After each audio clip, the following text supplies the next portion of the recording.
Humingi ng political asylum mula sa iba't ibang bansa ang National Security Agency whistleblower na si Edward Snowden dahil siya raw ay stateless o walang bansang kinabibilangan.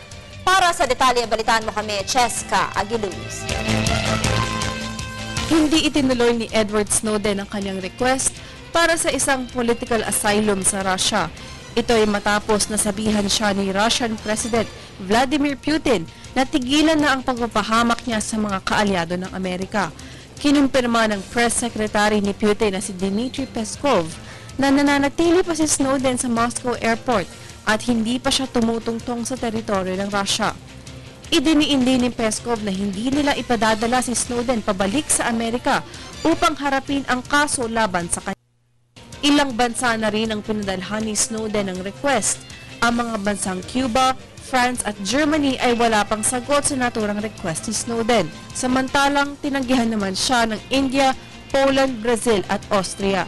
Si Edward Snowden ay isang dating US spy agency contractor na isiniwalat ang mga top-secret intelligence programs ng Estados Unidos. Para sa Telebisyon ng Bayan, Cheska Aguiluz.